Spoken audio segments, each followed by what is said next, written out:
మన ప్రభు అయినటువంటి యేసుక్రీస్తు నామములో ఈ ఆగస్టు 15వ తేదీ ప్రభు కృపను బట్టి ఈ యొక్క ఆడియో ద్వారా దేవుని వాక్యాన్ని పంచుకోవడానికి దేవుడు అనుకూలత ఇచ్చి ఉన్నాడు. అందుని బట్టి దేవునికి స్తోత్రములు. మరొకసారి మీకందరికీ ఇండిపెండెన్స్ డే శుభాకాంక్షలు. దేవుడు మన దేశాన్ని ప్రేమించి స్వాతంత్ర్యాన్ని ఇచ్చి ఉన్నాడు. అందుకొరకు మనం దేవునికి కృతజ్ఞతాస్తుతులు చెల్లిస్తూ ఉన్నాము. దేవుడు మిమ్మల్ని అందరినీ దీవించును గాక. పరిశుద్ధ గ్రంథములో నుండి కొన్ని వాక్యాలు పరిశుద్ధాత్మ దేవుని ద్వారా మనము ధ్యానిద్దాం, తెలుసుకుందాం. ప్రియమైనటువంటి దేవుని బిడ్డలారా, యాకోబు రాసినటువంటి పత్రికలో 5వ అధ్యాయము 13వ వచనాన్ని గమనిస్తే, అపోస్తలుడైనటువంటి యాకోబు గారు రాసినటువంటి పత్రిక 5వ అధ్యాయము 13వ వచనాన్ని మనము 13, 14, 15 వచనాలు గమనించినట్లయితే, మీలో ఎవరికైనాను శ్రమ సంభవించిన అతడు ప్రార్థన చేయవలెను, ఎవరికైనాను సంతోషము కలిగిన అతడు కీర్తనలు పాడవలను, మీలో ఎవడైనను రోగి ఉన్నాడా అతడు సంఘపు పెద్దలను పిలిపింపవలను, వారు ప్రభునామమున అతనికి నూనె రాచి అతని కొరకు ప్రార్థన చేయవలెను. విశ్వాస సహితమైన ప్రార్థన రోగిని స్వస్థపరచును, ప్రభు అతని లేపును. అతడు పాపములు చేసిన వాడైతే పాపక్షమాపణ నొందును. మీ పాపములు ఒకనితో ఒకడు ఒప్పుకొనుడి, మీరు స్వస్థత నొందినట్లు ఒకని కొరకు ఒకరు ప్రార్థన చేయుడి. నీతిమంతుని విజ్ఞాపన మనపూర్వకమైనదై బహుబలము గలదై ఉండును. ప్రియమైనటువంటి దేవుని బిడ్డలారా, గమనించండి. అపోస్తలుడైనటువంటి యాకోబు గారు 5వ అధ్యాయము 13వ వచనంలో పరిశుద్ధాత్మ దేవుని ద్వారా ఒక చక్కటి విషయాన్ని మనకు తెలియజేస్తా ఉన్నారు. అదేదనగా, మీలో ఎవరికైనాను శ్రమ సంభవించిన అతడు ప్రార్థన చేయవలని దేవుని ద్వారా మనకు తెలియజేస్తా ఉన్నాడు. దేవుని బిడ్డలకి లోకములో శ్రమలు వస్తాయి. ఈ పత్రిక సంఘములో ఉన్నటువంటి దేవుని బిడ్డలకు ఆయన రాసినట్టుగా మనం గ్రహించగలుగుతాము. చూడండి, లోకములో ఉన్నటువంటి బిడ్డలకు శ్రమలు వస్తాయి. దేవుని బిడ్డలకు శ్రమలు వచ్చినప్పుడు ఏం చేయాలి అనే దానికి ఒక జవాబుగా ఒక విషయాన్ని తెలియజేస్తా ఉన్నాడు. మనలో మరి దేవుని నమ్ముకున్నటువంటి వారు, యేసు ప్రభు రక్తం చేత కడగబడిన వారు, దేవుని యొక్క ఆత్మ చేత నడిపించబడుతున్నటువంటి దేవుని బిడ్డలకు ఈ లోకంలో మరి శ్రమలు వచ్చినప్పుడు ఆ శ్రమలలో నుండి బయటపడడానికి, ఆ శ్రమలలో నుండి విడిపించబడ్డానికి వారు ప్రభు నామమున ప్రార్థన చేయాలని భక్తుడైనటువంటి యాకోబు గారు తెలియజేస్తా ఉన్నాడు. ప్రియమైనటువంటి వారలారా, శ్రమ వచ్చినప్పుడు, శ్రమ దినమున ప్రసంగి గ్రంథంలో మరి సొలొమోన్ మహారాజు ఆయన తెలియచేసినట్టుగా, శ్రమ దినమున నీవు కృంగిన ఎడల నువ్వు చేతకాని వాడు వగడు అని ఆయన రాస్తా ఉన్నాడు. నా ప్రియమైనటువంటి వారలారా, శ్రమ దినమున మనము ప్రార్థన చేయకపోతే, శ్రమ దినమున మనము దేవుని మీద ఆధారపడకపోతే, శ్రమ వచ్చినప్పుడు మరి దేవుని వైపు మన కనులు ఎత్తకపోతే కృంగిపోయే పరిస్థితులు మన జీవితంలో ఎదురవుతాయి. కృంగిపోకుండా మరి శ్రమలలో నుండి దేవుడు మనల్ని విడిపించడానికి మరి మనతో ఉంటాడు. కాబట్టి ప్రార్థన చేయాలి అనే విషయాన్ని భక్తుడు తెలియజేస్తా ఉన్నాడు. ఈ దినమున చాలా మందికి శ్రమలు వచ్చినప్పుడు మరి మనుషుల వైపు చూడడము, లేకపోతే పరిస్థితుల వైపు చూసి కృంగిపోవడము, ఈ విధమైనటువంటి శ్రమల నుంచి ఏ విధంగా బయటపడాలని చింతించడం అనేది జరుగుతూ ఉంటుంది. నా ప్రియమైనటువంటి వారలారా, లేఖనములో మరి తెలియజేసిన ప్రకారం నీతిమంతునికి మరి అనేక ఆపదలు కలుగును, యెహోవా వాటన్నిటిలో నుండి వానిని విడిపించునని లేఖనం తెలియజేస్తా ఉంది. మరి అనేకమైనటువంటి ఆపదలు మరి నీతిగా జీవించే దేవుని బిడ్డలకు వచ్చినప్పుడు, శ్రమలు వచ్చినప్పుడు మరి ప్రార్థన చేయాలని ఆ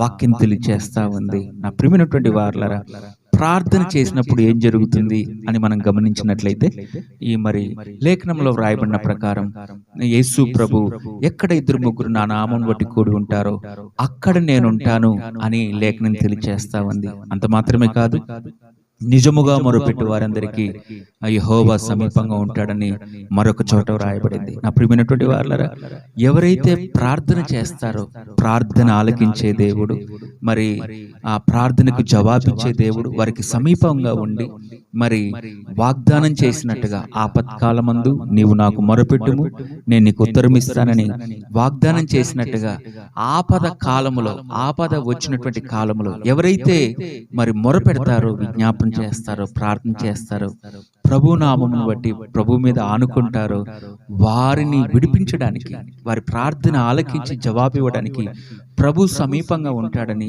వారి మధ్యలోకి దిగి వస్తాడని లేఖనం చెప్తా ఉంది. నా ప్రియమైనటువంటి వారలారా, మరి పిలిస్తే పలికే దేవుడు ఆ దినమున మరి త్రోవ ప్రక్కన ఒక గుడ్డివాడు, దావీదు కుమారుడా నీవు నన్ను కరుణించుమయ్యా అని కేకలు వేసినాడు.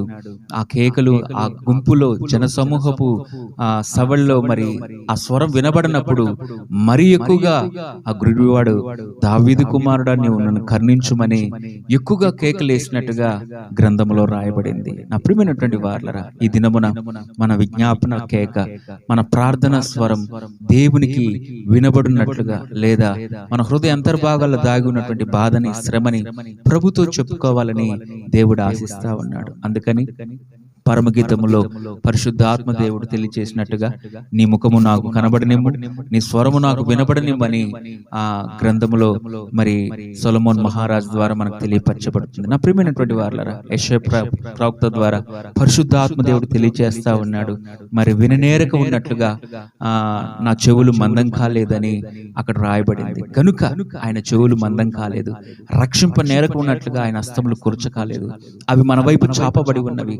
మన నీతిమంతుని విజ్ఞాపన వైపు ఆయన చెవులు తిప్పబడి ఉన్నవి. కాబట్టి ఎప్పుడు మరి ఆపద్ కాలమందు నీవు నాకు మొర్రపెట్టుమని దేవుడు చెప్పుచుండగా, ప్రార్థన చేయమని దేవుడు ఆజ్ఞాపించుచుండగా, ఆపద కాలంలో, శ్రమ వచ్చినటువంటి సమయాలలో దేవుని వైపు మన కన్నులు తిన్నప్పుడు, దేవుని వైపు మన చేతులు చాపినప్పుడు, మరి ఎవరి మనసు నీ మీద ఆనుకొనునో అని లేఖనం తెలియచేసినట్టుగా మన మనసు నిబ్బరం చేసుకొని ఆయన మీద ఆనుకున్నప్పుడు ప్రార్థన ఆలకించే దేవుడు, సమీపంగా ఉండే దేవుడు, దిగి ప్రార్థన చేయవారి మధ్యలోకి దిగి వచ్చే దేవుడు నిశ్చయంగా మరి శ్రమలలో నుండి విడిపించడానికి మన దేవుడు మనకు తోడుగా ఉంటాడు. ఆమేన్. దేవునికి స్తోత్రం. నా ప్రియమైనటువంటి వారలారా, పౌలు శీలలు అనే భక్తుల్ని చెరసాల్లో వేసినప్పుడు అర్ధరాత్రి పూట చేతులకు ఆ సంఖ్యలు కట్టబడినటువంటి, వేయబడినటువంటి పరిస్థితుల్లో వారు ప్రార్థన చేసినారు, వారు దేవుని స్తుతించినారు.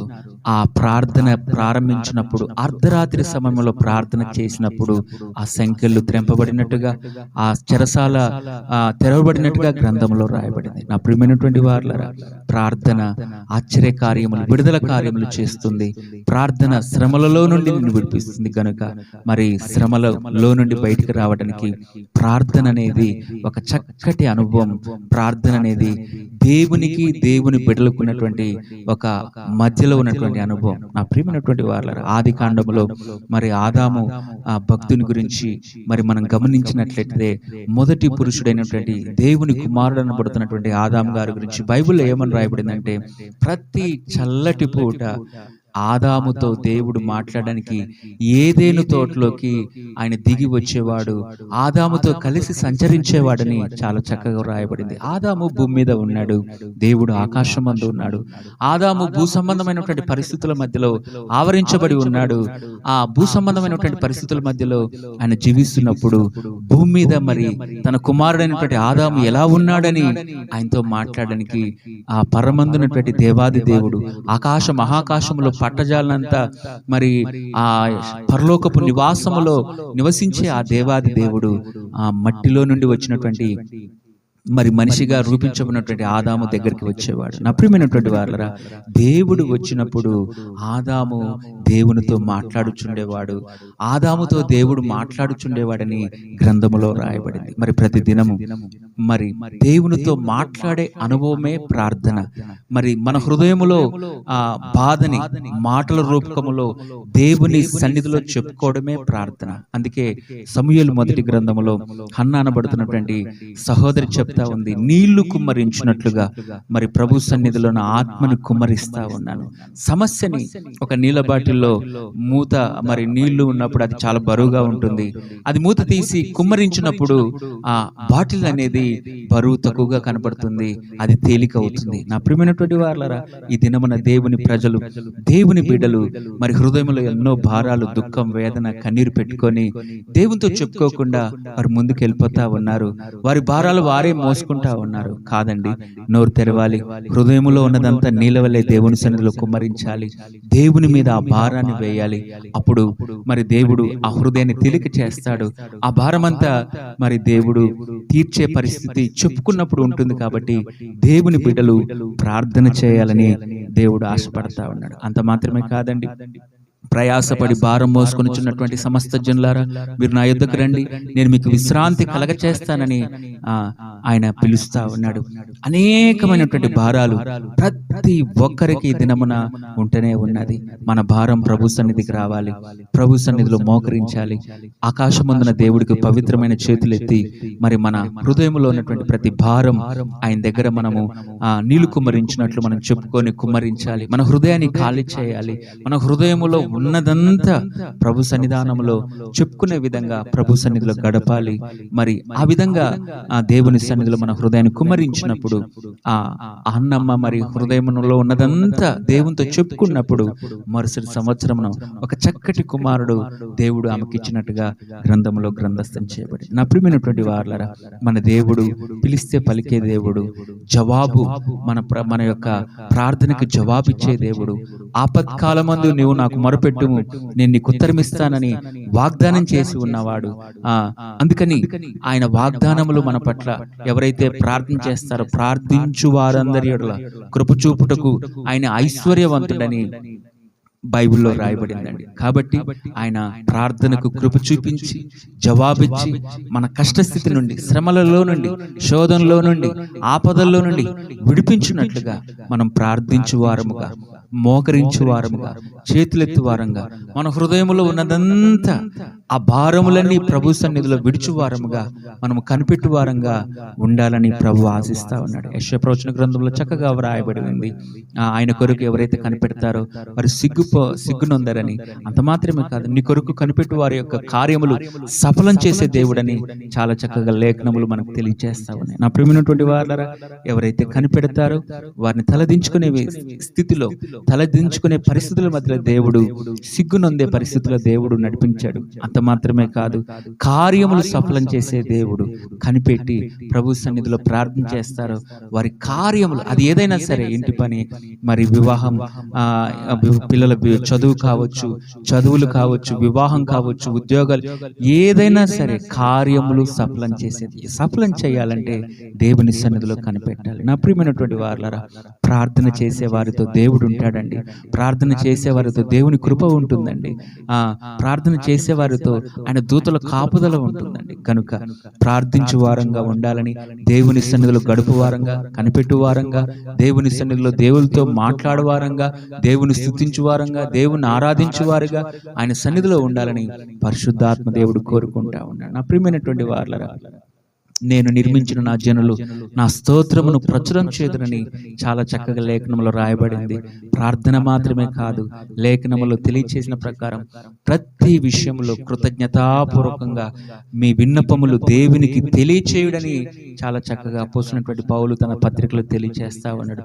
మన విన్నపములు కృతజ్ఞతాపూర్వకంగా దేవునికి తెలియచేసే ఒక అనుభవములో, ఆ ప్రార్థన అనుభవంలో ఉండాలని పరిశుద్ధాత్మ దేవుడు కోరుకుంటా ఉన్నారు. ఈ రోజుల్లో చాలా మంది కష్టాలు మరి తల్లిదండ్రులకు చెప్పుకుంటారు, స్నేహితులకు చెప్పుకుంటారు, మరి అధికారులకు చెప్పుకుంటారు, రాజకీయ నాయకులు చెప్పుకుంటారు. కానీ వారి కష్టాలు కన్నీళ్లుగానే మిగిలిపోతా ఉన్నాయి, ఆశ నిరాశలుగానే మిగిలిపోతా ఉన్నాయి. వాళ్ళ కష్టాల నుంచి బయటపడలేని పరిస్థితుల్లో మనుషులు మరి అనేకమైనటువంటి కృంగుబాటుని, నిరాశ, నిస్పృహల్లోకి వెళ్ళిపోతా ఉన్నారు. నా ప్రియమైనటువంటి వారలారా, మనిషిని చేసిన దేవుడు మనిషి యొక్క కష్టాలని తీర్చాలని, ఆయన మనిషితో ఉండాలని ఉండాలని, ఆ మానవుని యొక్క ఆ యొక్క భారాలంటే తీర్చాలని ఆయన కల్వరి శిలువలో మన భారములన్నీ భరించి ఉన్నాడు. కల్వరి శిలువలో రక్తం కార్చి ఉన్నాడు, రక్షణ కొరకు ప్రాణము పెట్టేంతగా ప్రేమించి ఉన్నాడు. కాబట్టి ఆయన ప్రేమ మన పట్ల గొప్పది, ఆయన కనికరమైన దయ మన పట్ల గొప్పది. గనుక ప్రార్థించి ఆ ప్రేమను, ఆ విడుదలని, ఆ జవాబుని, ఆ శ్రమలలో నుండి ఒక విజయాన్ని మనం పొందుకోవాలని దేవుడు మనతో మాట్లాడుతున్నాడు. మీరు ప్రార్థించి దేవుని యొద్ద నుండి జవాబును పొందుకొని శ్రమలలో నుండి విడిపించబడినట్లుగా, మీ భారములు దేవుడు భరించి మిమ్మల్ని నడిపించబడినట్లుగా మనమందరము దేవుని సన్నిధిలో యేసు ప్రభు నామములో ప్రార్థన చేయుదుము గాక. ఈ మాటల ప్రకారము పరిశుద్ధాత్మ దేవుడు మనలందరినీ జీవింప చేయును గాక. దేవుడు మిమ్మల్ని అందరినీ దీవించును గాక. ఆమేన్. పరిశుద్ధుడైన తండ్రి, ప్రేమ కలిగిన రక్షక, నీకు వందనాలు చెల్లిస్తున్నాం.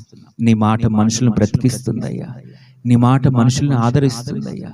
నీ మాట నాయన చీకటి కలిగినటువంటి స్థలాల్లో వెలుగుగా మార్చబడుతుంది అయ్యా. నీ మాట మమ్మల్ని నాయన సర్వసత్యములోకి నడిపిస్తుంది, ఆదరణ కలిగిస్తుంది. ఆశ్చర్యకరుడు అయిన తండ్రి, ఒకని తల్లి వారిని ఆదరించినట్లుగా నేను మిమ్మల్ని ఆదరిస్తానని మీరు వాగ్దానం చేస్తున్నారు. వాక్కు లేఖనముల్లో ఆదరణ ఉంది నాయన. ఎవరైతే లేఖనములను ధ్యానిస్తారో, నీ మాటను వింటారో, నీ ధర్మశాస్త్రమును ప్రేమించు వారికి ఎంతో నెమ్మది కలదని, వారు తూలి తొట్టులకు కారణమేదీ లేదని చెప్పి ఉన్నారు. తండ్రి, ఈ మాటలు ఎవరైతే వింటున్నారో వారికి ఆదరణ దయచేయండి. ఈ మాటలు ఎవరైతే వింటున్నారో వారికి నెమ్మది దయచేయండి. ఈ మాటలు ఎవరైతే వింటున్నారో తండ్రి, వారికి ఉన్నటువంటి శ్రమలలో నుండి విడిపించండి. ఈ మాటలు ఎవరైతే వింటున్నారో వారి భారములు మీరు భరించండి. ఈ మాటలు ఎవరైతే వింటున్నారో అయ్యా, ఆపద కాలములలో నుండి విడిపించండి. నా తండ్రి, నీకు వందనాలు చెల్లిస్తున్నా. నీ యొద్ద విడుదల ఉంది నాయన. మా విమోచకుడు నీవే, మా సహాయకుడవు నీవే, మా ఆశ్రయపురము నీవే. నా తండ్రి, నీకు స్తోత్రాలు. కష్టకాలంలో నీ బిడ్డలకు మీరు ఆశ్రయంగా ఉండండి. శోధన కాలంలో నీ బిడ్డలకు నాయన గాలి వాన నాయన పరిస్థితుల మధ్యలో ఒక నీడగా ఉండమని ప్రార్థిస్తున్నా. నా తండ్రి, మీరు సమస్తాన్ని సాధ్యపరిచే దేవుడు.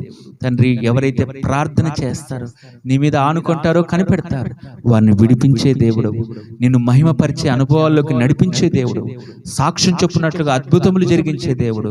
అట్టి కృప ఈ మాటలు వింటున్నటువంటి బిడ్డలందరికీ దయచేయమని ఈ ప్రార్థన నా తండ్రి నీకు స్తోత్రాలు. మా శక్తి, మా బలము, మా నీతి, మా క్రియలు కాక మీ యొక్క కృపను బట్టి యేసు ప్రభు నామములో మీ దయను బట్టి ఆలకించి మహిమ తెచ్చుకున్నామని యేసు నామములో స్తుతించి ప్రార్థిస్తున్నాం తండ్రి. ఆమేన్. కనుక నా ప్రియ దేవుని బిడ్డలారా, ఆత్మీయ వర్తమానములను వినండి, ఆధ్యాత్మికముగా బలం పొందండి, ప్రభు రాకడకు సిద్ధపడండి. ప్రభు మిమ్ములను మీ కుటుంబాలను దీవించునుగాక. Praise the lord.